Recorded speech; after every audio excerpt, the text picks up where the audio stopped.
देखिए, आज की इस वीडियो में हम कवर करने वाले हैं एसएससी सीजीएल टायर 1 2023 की 14 जुलाई की शिफ्ट 4। इससे पहले की वीडियोस में हम 3 शिफ्ट कवर कर चुके हैं। ठीक है। देखिए, पहला क्वेश्चन क्या कहता है कि ये सेल ऑफ साइकिल है for different companies for the year 2018। ठीक है। और हमें क्या निकालना है, average sale of all companies for the year 2018। ठीक है, इन सब का एवरेज निकालना है। तो एवरेज कैसे निकालेंगे, इन चारों का टोटल कर देंगे। तो टोटल जो आएगा वो आएगा 70 plus 55 plus 30 plus 25 divide by 4। Average निकालने के लिए यही करते हैं हम। तो ये टोटल आ जाएगा 180 डिवाइड बाई 4।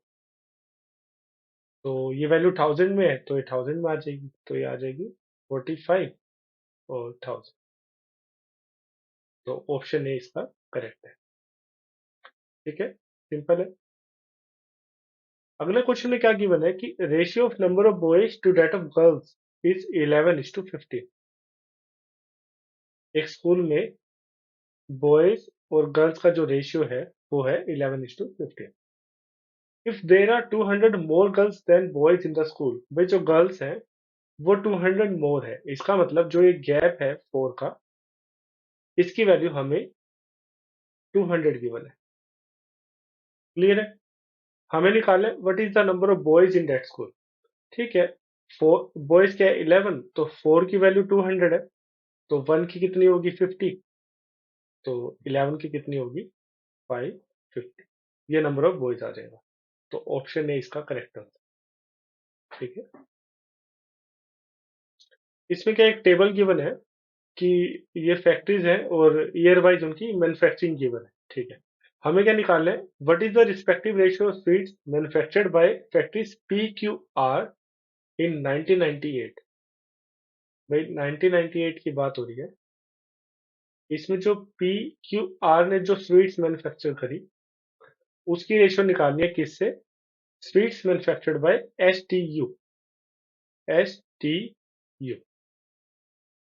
ठीक है। तो देख लेते हैं 1998 ये रहा।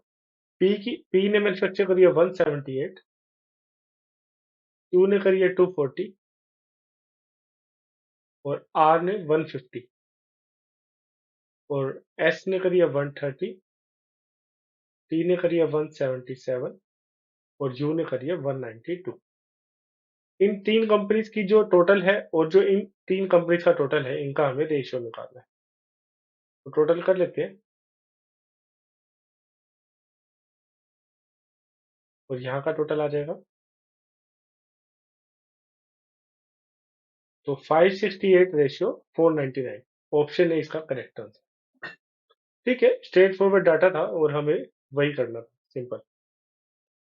अगला क्वेश्चन क्या कहता है कि ratio between monthly income and expenditure of वैदिक इज 8:5। भाई जो इनकम और एक्सपेंडिचर का जो रेशियो है वो है 8:5। If his income increases by 20% and expenditure increases by 30%, find the percentage increase और डिक्रीज इन मंथली सेविंग। ठीक है। देखिए, सबसे पहले तो क्या होता है, इनकम के दो पार्ट होते हैं। एक तो हमारा होगा एक्सपेंडिचर और एक होता है सेविंग। इतना क्लियर है। और जब भी ये क्वेश्चंस होते हैं तो हम क्या करते हैं, इनकम को एक मान लेते हैं। जैसे इनकम का और एक्सपेंडिचर का रेशियो 8:5 है, तो अगर इनकम को हम 800 मान लें तो एक्सपेंडिचर कितना होगा 500। और अगर एक्सपेंडिचर 500 है तो रिमेनिंग पार्ट जो होगा 300, वो क्या होगी सेविंग। इतना क्लियर है। अभी हमें गिवन है कि जो इनकम है वो इंक्रीजेस बाय 20%। इनकम जो है वो इंक्रीजेस बाय 20%। इसका 10% होगा 80, 20% होगा 160। तो इसका मतलब 160 का चेंज आया इनकम में। तो इनकम की वैल्यू हमारी हो जाएगी 960 after increment. Same way expenditure increases by 30%। इसका 30% इंक्रीज हुआ है, तो इसका 10% है 50, 30% है 150। तो इसका मतलब प्लस 150 का चेंज आया है। तो एक्सपेंडिचर की न्यू वैल्यू क्या हो जाएगी, हमारे पास हो जाएगी 650। अभी 960 में से 650 अगर हम माइनस करेंगे तो हमारे पास आएगा 310। इसका मतलब जो सेविंग्स पहले 300 थी, सेविंग्स जो पहले 300 थी उसमें +10 का इंक्रीज आया, ठीक है। तो 300 में +10 का इंक्रीज आया तो परसेंटेज इंक्रीज कितना होगा, 10/300 × 100, ये आ जाएगा 10/3% का इंक्रीज। तो 10 ये ऑप्शन सी, इसको हम लिख सकते हैं 3 1/3% का इंक्रीज। तो ऑप्शन सी इसका करेक्ट आंसर है, ठीक है। जब कभी भी इनकम एक्सपेंडिचर वाला क्वेश्चन आए, हमेशा क्या करें, इनकम को एक एज्यूम कर लीजिए और अकॉर्डिंगली आगे सोल्व करते जाएंगे, ठीक है। ये सिंप्लीफिकेशन का है, सिंपल सा है, इसका ऑप्शन सी आंसर है। देखिए इस क्वेश्चन में गिवन है, if 72 amounts to 104.4 in 3 years, what will 120 amount to in 5 years at same rate percent per annum? Okay, देखिए सबसे पहले तो जो पहला पार्ट गिवन है वो ये है कि जो 72 है that amounts to 104.4 in 3 years। अगर 3 साल में 32.4 है तो एक साल में कितना होगा, 10.8। अभी मुझे ये पता है कि 72 का 10% कितना है, 7.2, और इसका 5% कितना होगा, 3.6। तो ये मेरे पास आ जाएगा 10.8। इसका मतलब जो एक साल में जो इंक्रीमेंट हुआ था वो 15% का हुआ है। इसका मतलब जो आर की वैल्यू निकल करके आई वो आई 15%, ठीक है। इंस्टेंट पहले ये हिट किया मुझे, उसके बाद 120 का हमें 5 ईयर्स में निकालना है। इसका मतलब जो 120 है उसमें 5 ईयर्स में कितना चेंज आएगा हमें वही निकालना था। तो इसको सोल्व कर लेते हैं, दैट इज 90 का। तो इसका मतलब 120 प्लस 90 दैट इज 210। तो ऑप्शन सी इसका करेक्ट आंसर, ठीक है। हम ऐसे भी देख सकते थे कि 120 का 120 का 10% कितना है, 12, 5% कितना है, 6, तो ये हमारे पास आया 18। ये एक साल का है तो 5 साल का कितना होगा, 18 × 5 दैट इज 90। हम ऐसे भी सोल्व कर सकते थे, ठीक है। अगले क्वेश्चन में एक सर्कल गिवन है कि G is the centre of circle, find angle ACB, find angle ACB when angle AGB is 132 degree, ठीक है। AGB is 132। ये तो वही है कि जो आर्क होती है हमारी, आर्क सेंटर पे जो एंगल बनाती है वो रिमेनिंग पार्ट के एंगल का डबल होती है। अगर सेंटर पे एंगल 132 है तो जो रिमेनिंग पार्ट पे जो एंगल होगा वो होगा 132 का हाफ। तो ये आ जाएगा 60 16, ठीक है। तो ऑप्शन बी इसका करेक्ट है। अगले में क्या गिवन है कि 3 सक्सेसिव डिस्काउंट है, what is the net discount percentage. देखिए इसका एक बहुत अच्छा सा मेथड है कि सबसे पहले तो 15% डिस्काउंट है। 15% को हम कैसे लिख सकते हैं, 15/100। इसको सोल्व कर लेंगे तो ये आ जाएगा 3/20।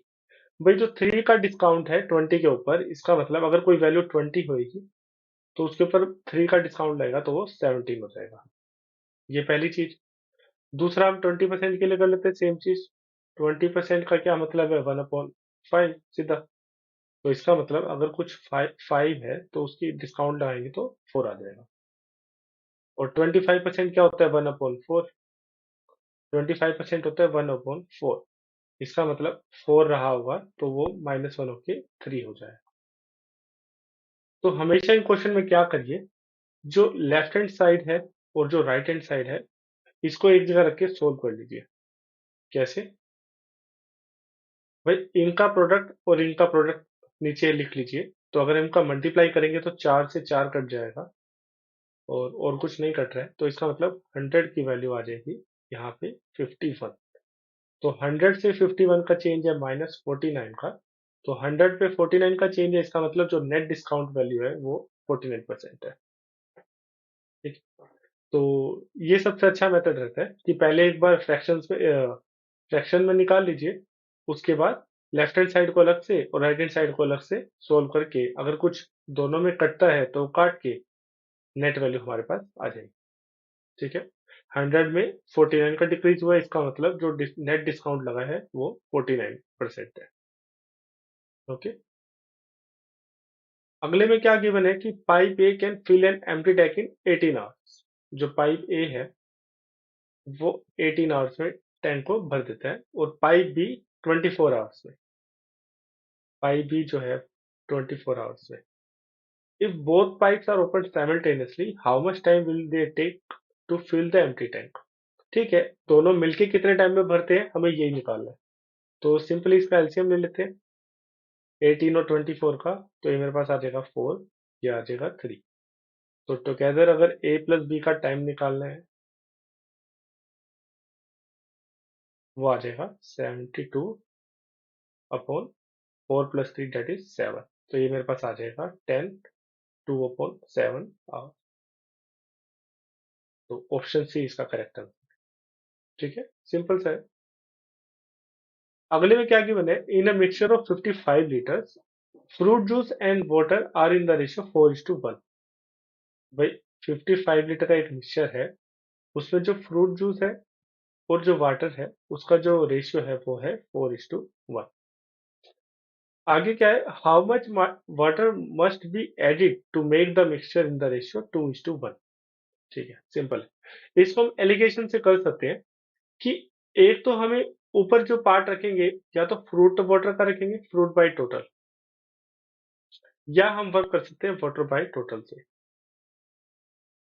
मेरी बात का क्या मतलब है, देखिए, इनिशियल जो रेशियो गिवन है वो 4:1 है। इसका मतलब जो फ्रूट का पार्ट है वो है 4 है, और टोटल कितना है, 4 + 1 5। एक साइड तो हम ये रखेंगे। अभी हम वाटर ऐड कर रहे हैं, तो वाटर ऐड करेंगे, इसका मतलब उसमें जो फ्रूट वाला कंपोनेंट होगा वो होगा 0। ठीक है, और हमें फाइनल कितना मिक्सचर चाहिए, फाइनल का जो रेशियो है वो है 2:1। इसका मतलब फ्रूट का पार्ट 2 रहेगा और टोटल का पार्ट 3 रहेगा। ठीक है, और हमें ये भी पता है कि जो इनिशियल मिक्सचर है उसकी जो क्वांटिटी गिवन है वो है 55। इस 55 में हमने कितना वाटर मिलाया, हमें यही निकालना है। तो एलिगेशन से सोल्व कर लेते हैं, दोनों तरफ 15 से मल्टीप्लाई कर देते हैं, तो ये आ जाएगा 12, ये 0 ही रहेगा, और ये 15 से करेंगे तो ये 10 आ जाएगा। तो इसको सोल्व करेंगे तो आएगा, यहाँ पे आ जाएगा 10:2, दैट मीन्स 5:1। ठीक है, इस 5 की वैल्यू हमें गिवन है 55, तो 1 की वैल्यू कितनी होगी, 11। इसका मतलब 55 लीटर मिक्सचर में हम 11 लीटर वाटर मिलाएंगे, तो जो रिजल्टेंट रेशियो है वो 2:1 हो जाएगा। तो ऑप्शन सी इसका करेक्ट आंसर। ठीक है, इन क्वेश्चंस में हमेशा एलिगेशन ही लगाइए। पहले तो कितना इनिशियल क्वांटिटी है या इनिशियल रेशियो है वो लिख लीजिए। जो हम मिला रहे हैं, हमने यहाँ वाटर मिलाया तो वाटर की क्वांटिटी यहाँ हम निकालने वाले हैं, और जो फाइनल रिजल्टेंट मिक्सचर जो बनेगा उसमें क्या रेशियो होगी उसको यहाँ लिख लीजिए। तो आगे अकॉर्डिंगली सोल्व कर लीजिए। ये तो हमने फ्रूट बाय टोटल लेके सोल्व किया। हम वाटर बाय टोटल लेके भी सोल्व कर सकते थे। कैसे, देखिए कि इनिशियल जो वैल्यू है मिक्सचर की वो है 55, उसमें वाटर की क्या रेशियो है वो है 1/5। भाई अगर टोटल 5 है तो उसमें एक पार्ट पानी का है, और अभी हम पानी मिला रहे हैं, इसका मतलब जो पानी जो मिला रहे होंगे वो टोटल ही उसके अंदर पानी ही होगा, तो 1/1। भाई 1 अगर टोटल मिक्सचर है तो आउट ऑफ 1 वाटर भी उसके अंदर 1 है, और जो रिजल्टेंट रेशियो निकल करके आया वो आया 1:3, है ना। रिजल्टेंट रेशियो 2:1 था, तो पानी का 1 है और फ्रूट का 2 है। और यहाँ हम सारा सोल्व जो कर रहे हैं वाटर के रिस्पेक्ट में कर रहे हैं। पहले जो मैंने सॉल्यूशन कराया था वो फ्रूट जूस के रिस्पेक्ट में किया था, कि ऊपर जो भी वैल्यूज होंगी वो फ्रूट की होगी, और इसमें मैं ऊपर क्या है वाटर की वैल्यूज ले रहा हूँ। तो अगेन इसको 15 से मल्टीप्लाई कर दिए एवरी साइड, तो ये आ जाएगा 3, यहाँ आ जाएगा 15, और यहाँ आ जाएगा 5। इसको सोल्व कर लीजिए, ये आ जाएगा 10:2। तो ये आ जाएगा 5:1। इसका मतलब जो 5 की वैल्यू यहाँ क्या है 55, तो 5 की वैल्यू अगर 55 है तो 1 की वैल्यू क्या आ जाएगी, यह सेम आंसर आया, कि जो यहाँ हम जो पानी मिक्स कर रहे हैं वो 11 लीटर होगा। तो ऑप्शन सी करेक्ट है। दोनों वे से कर सकते हैं, या तो फ्रूट के रिस्पेक्ट में कर लीजिए, फ्रूट जूस के रिस्पेक्ट में, या वाटर के रिस्पेक्ट में। दोनों में आंसर सेम ही मिला है। अगला क्वेश्चन क्या कहता है कि Ranu carries water to school in a cylindrical flask with diameter इतना, ठीक है, डायमीटर की वैल्यू गिवन है, और जो उसकी हाइट है वो 21 है, हाइट 21। हमें क्या निकालना है, अमाउंट ऑफ वाटर। तो सिलेंड्रिकल फ्लास्क है तो अमाउंट ऑफ वाटर मतलब उसका वॉल्यूम निकालना है। तो जो फ्लास्क का जो वॉल्यूम होगा वो होगा पाई आर स्क्वायर एच। तो सिंपली सोल्व भी करना है। आर की वैल्यू हमारे पास है 6 और एच की वैल्यू है 21। इसको सोल्व कर लेते हैं। ये आ जाएगा 66 इंटू 36। तो ये हमारे पास आ जाएगा 660 इंटू 3। तो डेट मीन्स 190, और उसको 6 से कर लेंगे तो ये आ जाएगा हमारे पास 67237। तो ऑप्शन सी इसका करेक्ट आंसर होगा। ठीक है, सिंपल है। हमें अमाउंट ऑफ वाटर निकालना है, इसका मतलब वॉल्यूम निकालना है। अगला क्वेश्चन क्या कहता है कि a policeman follows a thief who is 1 to 50 metre ahead of him. तो एक पुलिस है और एक थीफ है, उसने थीफ को नोटिस किया जो उससे 1 to 50 मीटर डिस्टेंस पे है। ये तो पहला बात है। आगे क्या बोलते हैं कि policeman and thief run at A speed of 10 and 8 respectively. भाई जो थीफ की स्पीड है 8 और पुलिस की जो स्पीड है वो है 10। डिस्टेंस मीटर में है तो हम स्पीड को भी मीटर में ले लेते हैं। किलोमीटर पर आवर को किलोमीटर पर आवर को अगर हम मीटर पर सेकंड में लेते हैं तो हम क्या करते हैं, 5/18 से मल्टीप्लाई करते हैं। वही अगर मान लीजिए किसी क्वेश्चन में मीटर पर सेकंड से हम किलोमीटर पर आवर में करेंगे तो हम 18/5 से मल्टीप्लाई करेंगे। ठीक है, यहाँ स्पीड 10 किलोमीटर पर आवर था तो किलोमीटर पर आवर को मीटर पर सेकंड बनाने के लिए हम 5/80 से मल्टीप्लाई करेंगे, और सेम वे में इसको भी 5/18 से मल्टीप्लाई करेंगे। ठीक है, हमें क्या निकालना है, the distance run by thief before he is nabbed by the policeman. Okay, तो एक काम करते हैं, पहले तो हम इतना टाइम निकाल लेते हैं कि भाई कितने टाइम में पुलिस जो है वो थीफ को पकड़ लेगा। मान लीजिए ये कोई पॉइंट है पी, एक्स है कोई पॉइंट, इस पॉइंट पे आके इस पॉइंट पे आके पुलिस ने थीफ को नैप कर लिया या पकड़ लिया, है ना। अगर हम इस डिस्टेंस के लिए टाइम निकाल लें, भाई कितने टाइम में पुलिस ने थीफ को पकड़ा, तो हम ये डिस्टेंस भी इजिली निकाल पाएंगे। ठीक है, तो टाइम निकालने के लिए हम क्या करेंगे, टाइम निकालने के लिए क्या करेंगे हम, distance divided by relative speed. अब देखिए, पुलिस और थीफ का डिस्टेंस कितना था, 1250, और उनकी रिलेटिव स्पीड कितनी है, 10 - 8 2।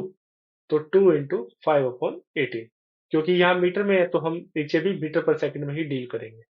तो ये 18, इसको सोल्व कर लेते हैं। तो ये 9 ऊपर आ जाएगा, ये आ जाएगा 5 2। तो हमारे पास निकल कर क्या आया, 2250 सेकेंड्स। मतलब 2250 सेकेंड्स में पुलिस जो है उसने थीफ को पकड़ लिया।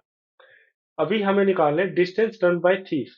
भाई 2250 सेकेंड में थीफ ने कितना डिस्टेंस ट्रेवल करा, 8 × 5/18 की स्पीड से हमें यही निकालना है।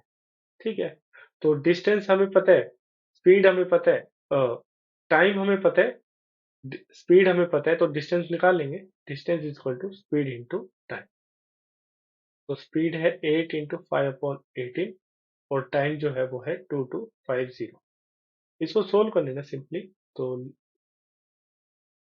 50, ये आ जाएगा 4। तो ये हमारे पास निकल करके आया। इसको मैं यहाँ लिख देता हूँ, एक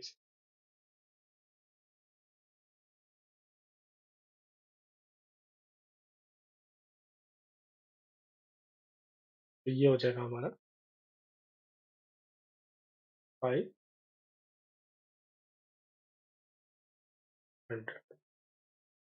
तो 5000, 5000 अगर मीटर है तो किलोमीटर कितना होगा, 5 किलोमीटर। तो डिस्टेंस आ जाएगा ऑप्शन सी। ठीक है, मैं समराइज कर देता हूँ एक बार। देखिए, पहले तो हमें गिवन था कि जो पुलिस और थीफ का जो डिस्टेंस है वो है 1250 और दोनों की हमें स्पीड गिवन थी। तो हमने क्या किया, हमने पहले एक टाइम निकाल लिया फिर कितने टाइम के बाद जो पुलिस है उसने थीफ को पकड़ लिया। तो वो टाइम हमने ऐसे निकाला कि भाई दोनों के बीच का जो डिस्टेंस था वो था 1250 और जो दोनों की रिलेटिव स्पीड थी दैट इज 10 - 8, तो वाई 2 हमारे पास। अभी ये स्पीड थी 2 किलोमीटर पर आवर, इसको मैंने मीटर पर सेकंड में कन्वर्ट किया तो वो आ जाएगा 5/18 से मल्टीप्लाई कर दिया। तो टाइम हमारे पास निकल कर क्या है 2250। इसका मतलब पुलिस जो है, पुलिस ने 2250 सेकंड के बाद थीफ को पकड़ लिया। ये पहली चीज हुई। अगर 2250 में पुलिस ने पकड़ा, इसका मतलब थीफ ने यहाँ से यहाँ तक का जो डिस्टेंस है वो 2250 टाइम में ट्रेवल किया। अभी 2250 टाइम मुझे मिल गया, थीफ कितनी स्पीड से भाग रहा है वो मुझे पता है, तो इसका मतलब स्पीड अगर मुझे पता है, टाइम मुझे पता है, तो मैं डिस्टेंस निकाल सकता हूँ थीफ ने कितना ट्रेवल किया होगा। तो यही मैंने किया, स्पीड को टाइम से मल्टीप्लाई करा तो मेरे पास 5000 मीटर निकल करके आया। तो आंसर आया ऑप्शन सी। इसका मतलब थीफ ने 5 किलोमीटर ट्रेवल किया उसके बाद ही वो पकड़ा गया। क्लियर है? अगला इसमें ठीक है। देखिए, एक मुझे आइडेंटिटी पता है क्या, कि 1 + tan² जो होता है वो होता है sec²θ। या इसको मैं ऐसे भी लिख सकता हूँ कि जो sec² माइनस tan² होता है उसकी वैल्यू 1 होती है। तो ये a² - b² की आइडेंटिटी है, इसको मैं a+b a-b भी लिख सकता हूँ। तो ये आ जाएगा sec² minus tan² multiply by sec² plus tan²। इसकी वैल्यू आ जाएगी 1। तो मेरे पास एक रिलेशन निकल करके आया कि sec² माइनस tan² की जो वैल्यू है that is 1/sec² plus tan²। इतना क्लियर है? अब हम क्वेश्चन पे आते हैं। क्वेश्चन में हमें गिवन है कि sec² प्लस tan² 5 है, तो हमें sec² की वैल्यू निकालनी है। मैंने आपको क्या बताया कि जो sec², पहले तो जो गिवन है वो लिख देता हूँ मैं यहाँ पे। sec² प्लस tan² 5 है। मैंने आपको ये बताया कि अगर sec² माइनस tan² होगा वो रेसिप्रोकल होगा 1/sec² प्लस tan²। तो यहाँ पे sec² माइनस tan² में लिख देता हूँ, ये हो जाएगा इसका रेसिप्रोकल दैट इज 1/5। अब इसको क्या करते हैं, हम ऐड कर देते हैं। तो हमारे पास twice of sec² is equal to 5 plus 1/5। तो sec² की वैल्यू क्या आ जाएगी 1/2 5 प्लस 1/5। तो ऑप्शन सी इसका करेक्ट आंसर है। ठीक है, सिंपल है। एक ये रिलेशन हमेशा याद रखना कि जब कभी भी sec² प्लस tan² गिवन हो या sec² माइनस tan² गिवन हो, तो जो दूसरा पार्ट होगा वो उसका रेसिप्रोकल होगा। इसी आइडेंटिटी का मैंने यहाँ यूज किया, तो मैंने सोल्व किया आगे। ठीक है, अगले क्वेश्चन पे आते हैं। ये क्या कहते हैं, in a circle a 14 centimetre long chord is 24 centimetre from the centre of circle. ठीक है भाई, एक सर्कल गिवन है, उसमें एक कॉर्ड गिवन है, उसकी जो लेंथ है वो है 14 और वो 24 सेंटीमीटर डिस्टेंस पे है सेंटर से। भाई सेंटर से इसका जो डिस्टेंस है वो है 24। हमें क्या निकालना है, find the length of radius, हमें आर निकालनी है। आर, ठीक है। इतना मुझे पता है कि सेंटर से जो हम लाइन ड्रॉ करते हैं कोड पे, वो उस पे परपेंडिकुलर होती है पहली बात, और वो उसको दो इक्वल हाफ में डिवाइड करती है। तो अगर ये 24 है तो इसकी वैल्यू क्या होगी 7। तो ये एक राइट एंगल ट्रायंगल है जिसमें जो परपेंडिकुलर है वो है 24, बेस है 7, तो हाइपोटेन्यूज क्या निकल करके आएगी 25। तो रेडियस ही निकालनी है मुझे, तो रेडियस की वैल्यू निकल करके आई 25। ऑप्शन बी इसका करेक्ट है। ठीक है, सिंपल सा था। देखिए इसमें क्या गिवन है, a man takes 15 minutes to row 16 kilometre downstream. भाई 16 किलोमीटर डाउन स्ट्रीम अगर उसको जाना है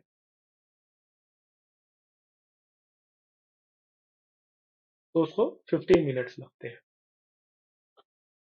which is 25% less than the time he takes to row the same distance upstream। अगर same distance that means 16 kilometre उसको upstream जाना होगा तो उसको 15 मिनट जो लगे ना वो 20%, 25% लेस टाइम है। इसका मतलब 25% लेस का क्या मतलब है? 25/100, 1/4, -1/4। इसका मतलब अगर डाउन स्ट्रीम में, अगर अप स्ट्रीम में उसको 4 लग रहा है तो डाउन स्ट्रीम में उसको 3 लगेगा। इतना क्लियर है? तो हमें जो 3 की वैल्यू है वो 15 गिवन है, तो 4 की वैल्यू क्या निकल करके आएगी? 20। इतना क्लियर है?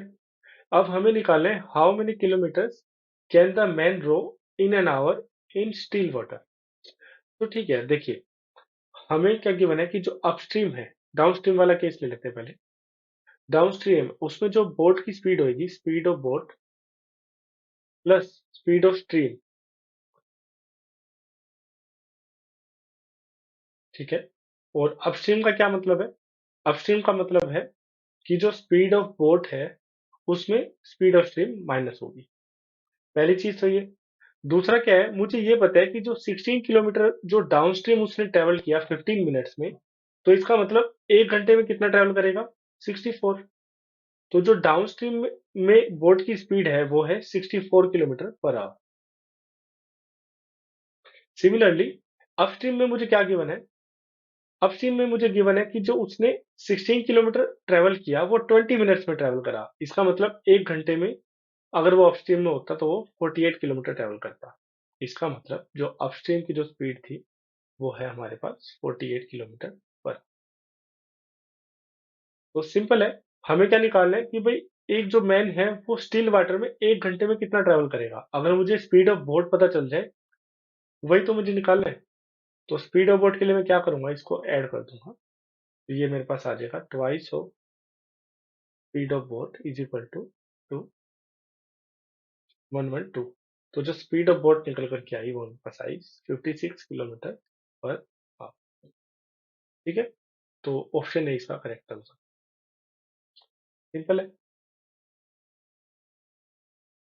इसमें गिवन है कि Ajay and Bharat work on alternate basis with Bharat starting the work on first day. भाई जो भरत और अजय है वो अल्टरनेट डेज में काम करते हैं, और जो भरत है वो फर्स्ट डे में आता है। इसका मतलब पहले दिन भरत आएगा, पहले दिन भरत आएगा, फिर अजय आएगा, फिर भरत आएगा, फिर अजय आएगा एंड सो। ठीक है। Ajay can finish the work alone in 32 days. Ajay जो है वो 32 डेज में काम को कंप्लीट कर लेता है। If work gets completed exactly 8 days, और अगर इस तरीके से अल्टरनेट बेसिस में जो वो काम कर रहे हैं उसमें वो 8 दिन में काम को पूरा कर लेते हैं, तो हमें निकालना है कि भरत जो है alone can finish 7 times the work in how many days. Okay, देखिए सबसे पहले बात तो कि जो अजय है, अगर काम पूरा 8 दिन में हुआ है तो अजय ने कितने दिन काम किया होगा उसमें? 4 डेज, है ना। अगर 8 दिन काम हुआ है तो 4 दिन भरत ने काम किया होगा और 4 दिन अजय ने काम किया होगा। अजय का में गिवन है कि वो 32 दिन में काम को पूरा कर लेता है। ठीक है, अजय जो है वो 32 दिन में काम को पूरा कर लेता है। उसका जो 1 डे वर्क होगा वो होगा 1/32 ऑफ द वर्क। भाई एक दिन में 1/32 हिस्सा ही तो पूरा करेगा, और 4 दिनों में कितना करेगा? 4 दिनों में वो करेगा 4/32, that means 1/8 of the work.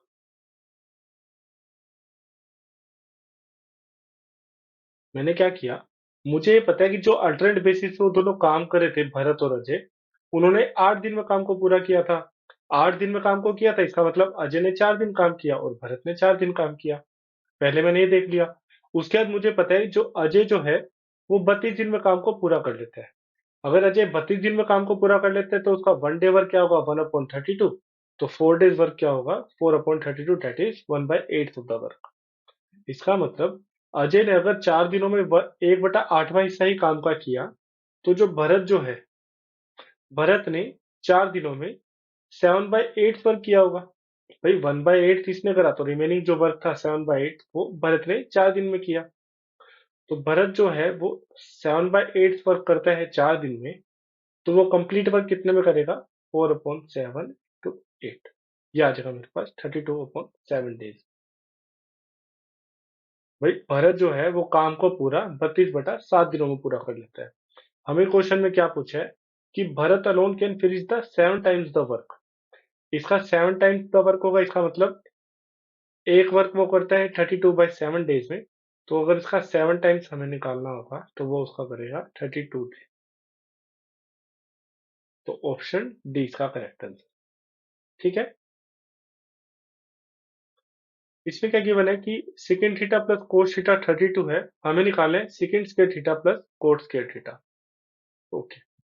ये तो ए प्लस बी आइडेंटिटी जैसा है कि ए प्लस बी हमें गिवन है 32 और हमें ए स्क्वायर प्लस बी स्क्वायर निकालना है। तो ए स्क्वायर प्लस बी स्क्वायर क्या होगा? वो होगा 32 का स्क्वायर, वो आ जाएगा 1024 माइनस 2ab, है ना। तो एक्चुअली में ए क्या है? ए है सेकेंड स्क्वायर थीटा, बी जो है वो कोस स्क्वायर थीटा, और हमारे पास 1024 minus 2 into second theta into cos theta. Second theta cos theta से कट जाएगा तो हमारे पास आ जाएगा 102। तो ऑप्शन बी इसका करेक्ट है। क्लियर है। हमें क्यों बना है कि A B and C can separately complete a work in 12, 15 and 20 days. A B और सी जो है वो 12, 15 और 20 दिनों में काम को पूरा कर लेते हैं। तो एक बार इसका एलसीएम ले लेते हैं तो ये आ जाएगा 5, 4, 3। उन तीनों ने काम को करना स्टार्ट किया, 4 दिन तक किया। इसका मतलब 4 दिन तक वो कितना काम कर लेंगे? 5 + 4 + 3, ये आ जाएगा 12 × 4। तो 48 कंप्लीट हो जाएगा वर्क। तो what will be the remaining work? Remaining work कितना होगा? रिमेनिंग वर्क क्या होगा? वो होगा 60 माइनस 48 दैट इज 12। तो तो 12/60 ये आ जाएगा 1/5 ऑफ द वर्क रिमेनिंग रह जाएगा। 1/5 ऑफ द वर्क रिमेनिंग रह जाएगा। तो ऑप्शन बी इसका करेक्ट। ठीक है। आगे क्या गिवन है कि x⁴ plus 1/x⁴ is 254, then what is the value of x⁵ plus 1/x⁵? Okay.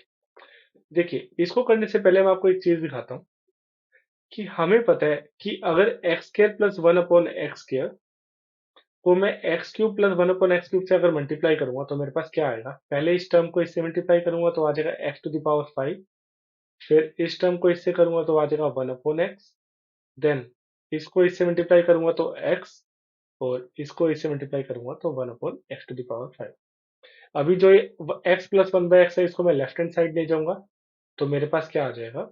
ये दोनों मल्टीप्लीकेशन में minus x/1/x equal to x⁵ plus 1/x⁵। ठीक है। इतना चीज क्लियर है। अब वापिस क्वेश्चन में आते हैं। मुझे पता है कि मुझे x⁵ प्लस 1/x⁵ निकालना है। तो इसका मतलब मुझे एक ये टर्म, एक ये टर्म और एक ये टर्म मुझे पता होनी चाहिए। तो मेरा आंसर आ जाएगा। तो क्या करते हैं, इस गिवन इक्वेशन में x⁴ प्लस 1/x⁴ में दोनों साइड 2 प्लस कर देते हैं। तो यहाँ आ जाएगा 256। क्लियर है। तो ये मेरे पास फॉर्मूला बन जाएगा x² प्लस 1/x² का whole square is equal to 16 का स्क्वायर। तो मेरे पास वैल्यू क्या निकल करके आई कि x² प्लस 1/x² जो है उसकी वैल्यू निकल करके आई 16। ये चीज। फिर अगेन दोनों साइड दो दो ऐड कर दीजिए तो मेरे पास क्या आएगा? x² plus 1/x² plus 2 is equal to 16 plus 2 that is 18। Exam में क्या है, एग्जाम में आप सीधा खुद ही करते जाएंगे, लेकिन ये क्या मैं डिटेल में आपको करके दिखा रहा हूँ। तो ये मेरे पास अगेन फॉर्मूला बन जाएगा x प्लस 1/x का होल स्क्वायर, ये आ जाएगा 18 का अंडर रूट का स्क्वायर। तो ये मेरे पास आ जाएगा x प्लस 1/x की वैल्यू मेरे पास निकल करके आई 3√2। क्लियर है। तो मेरे पास एक तो x² प्लस 1/x² की वैल्यू आ गई, ये पार्ट मैंने निकाल लिया, इसकी वैल्यू निकल करके आई है 16 इंटू में इस पार्ट की वैल्यू मेरे पास आ गई है x plus one upon x, ये है 3√2 माइनस 3√2, ये रिक्वायर्ड वैल्यू है। अभी x cube plus one upon x cube बाकी है। तो x plus one by x मुझे पता है, तो x cube plus one by x cube निकाल सकता हूँ मैं। X cube plus one upon x cube plus 3ab x plus one upon x, भाई इसको मैंने क्यूब कर दिया, क्यूब बोथ साइड्स। तो ये मेरे पास आ जाएगा 3√2 का क्यूब। इसको सोल्व कर लेते तो मेरे पास आ जाएगा x cube plus one upon x cube is equal to 54√2 minus x से एक्स कट जाएगा, 3 इंटू में x plus one upon x, x plus one upon x 3√2। तो ये मेरे पास आ जाएगा 45√2। तो ये वैल्यू मेरे पास निकल करके आई 45√2। ठीक है, अभी 3 कॉमन ले लेते हैं, तो ये हमारे पास आ जाएगा 16 into 15, that is 240√2 minus root two is equal to R. तो ये आ जाएगा 239 इंटू 3 इंटू 239√2, तो ये आ जाएगा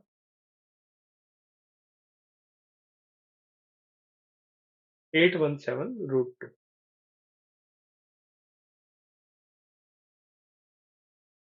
717 आ जाएगा।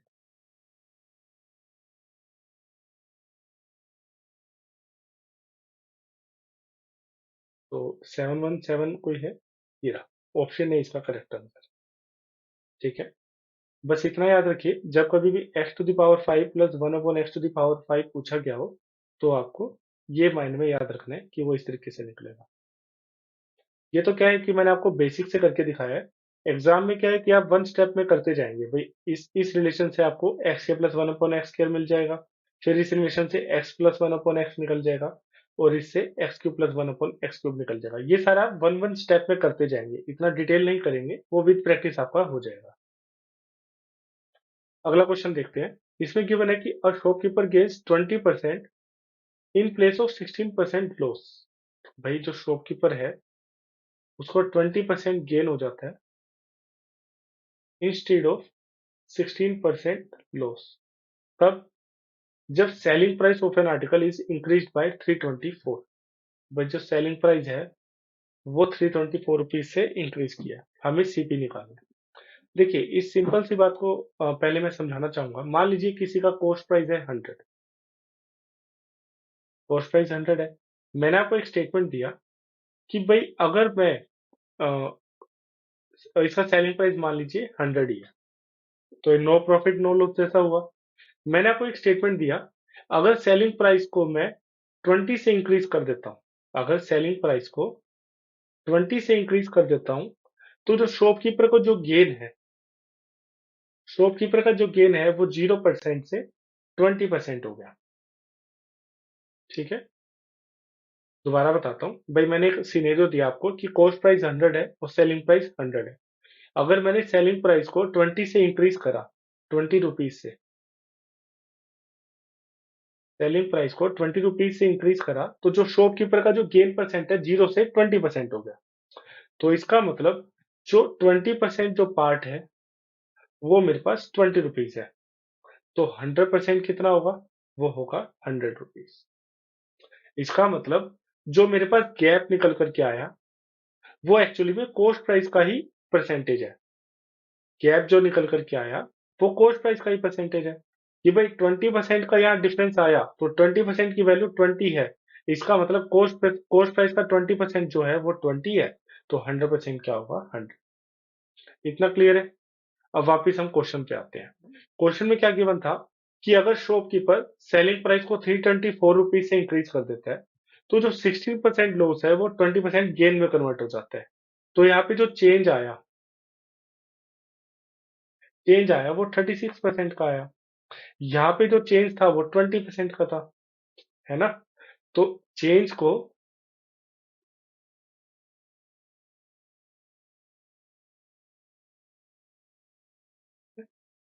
तो मैंने क्या बोला कि जो 36% का जो चेंज आया वो एक्चुअली में 36% कॉस्ट प्राइस का है।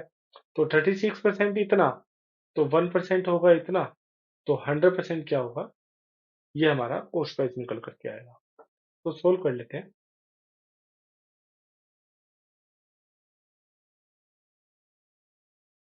900। तो जो कॉस्ट प्राइस मेरे पास निकल करके आया वो आया 900। तो ऑप्शन है इसका करेक्ट आंसर। ये एक स्टैंडर्ड टाइप है क्वेश्चन का कि जो भी गैप होगा वो उतना ही परसेंटेज कॉस्ट प्राइस का होगा। ठीक है, एक बार इस सिनेरियो को समझ लेना तो क्या है, ये आपको समझना इजी रहेगा। अगले क्वेश्चन में क्या गिवन है कि सिंप्लीफाई करना है इसको। ओके, तो ये तो एक स्टैंडर्ड टर्म है कि भाई a cube plus B cube मुझे पता है वो क्या होती है, a plus b and a square plus b square minus a. तो उसी तरीके से ऊपर जो गिवन है वो है sine cube alpha plus cos cube alpha, उसको मैं लिख सकता हूँ sign alpha plus cos alpha और ब्रैकेट में sign square alpha plus cos square alpha minus sine alpha cos alpha. और जो डिनोमिनेटर की जो वैल्यू है वो एज इट इज रख देते हैं, वो है हमारे पास sine alpha plus cos alpha. इससे ये कट जाएगा, तो हमारे पास और sine square alpha plus cos square alpha की वैल्यू क्या होती है 1, तो ये आ जाएगा 1 minus sine alpha cos alpha. तो ऑप्शन सी इसका करेक्ट आंसर। ठीक है, इसमें क्या गिवन है कि दो कॉन्ग्रुएंट ट्रायंगल्स गिवन है, हमें वैल्यू निकालनी है m plus x plus P की। ओके, कॉन्ग्रुएंसी में हमेशा सीक्वेंस का बस ध्यान रखना कि जो सीक्वेंस है वो है ये एक्स वाई जेड और एल एम आर। ठीक, तो पहले एक्स वाई ले लेते हैं। एक्स वाई कितना है 2m प्लस 1, तो इसका जो कोरस्पॉन्डिंग पार्ट होगा वो क्या होगा एल एम। तो एल एम कितना गिवन है 5, तो मेरे पास m की क्या वैल्यू निकल करके आई वो आई 2। अब क्या करते हैं हम वाई जेड को ले लेते हैं। पहले मैंने एक्स वाई को लिया, अब मैं वाई जेड को ले रहा हूँ। तो यहाँ वाई जेड है, वाई जेड की वैल्यू क्या है 2p+2। इधर वाई जेड लिया तो इधर क्या लेंगे हम एम आर। एम आर की क्या वैल्यू गिवन है वो है 8। तो मेरे पास जो p की वैल्यू निकल करके आई वो आई 3। अब क्या ले लेते हैं हम एक्स जेड ले लेते हैं। एक्स वाई ले लिया, वाई जेड ले लिया, अब एक्स जेड ले लेते हैं। तो एक्स जेड की वैल्यू क्या है 7। तो यहाँ पे एक्स जेड है तो यहाँ पे क्या होगा एल आर। तो एल आर की वैल्यू क्या है 2x माइनस 1। तो x की वैल्यू क्या निकल करके आई 4। ठीक है, हमें क्या इन तीनों का टोटल निकालना है। इन तीनों का टोटल क्या होगा 9। भाई 2 प्लस 3 प्लस 4 डेट इज 9। तो ऑप्शन सी इसका करेक्ट आंसर। ठीक है, कॉन्ग्रुएंसी में बस हमेशा सीक्वेंस का ध्यान रखना, जो सीक्वेंस यहाँ ले रहे हैं वही सीक्वेंस दूसरे ट्रायंगल में। ठीक है, और एग्जाम में इतना डिटेल नहीं लिखेंगे आप, वो तो आप मन ही मन में क्या सिंगल स्टेप में वैल्यू निकालते जाएंगे। हार्डली 8 सेकंड 10 सेकंड इतना ही क्वेश्चन था ये। अगले क्वेश्चन में गिवन है कि a is this, find the value of expression a cube minus B cube minus 3a² b plus 3ab square. ये तो किसका फुल फॉर्म है, ये है a minus B whole cube का एक्सपेंशन।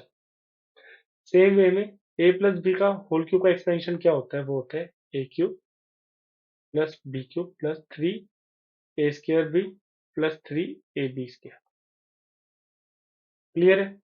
इसमें एक ध्यान देने वाली बात क्या है, यहाँ पे जो जो माइनस वाली आइडेंटिटी है उसमें जो माइनस साइन है वो बी के साथ है ना।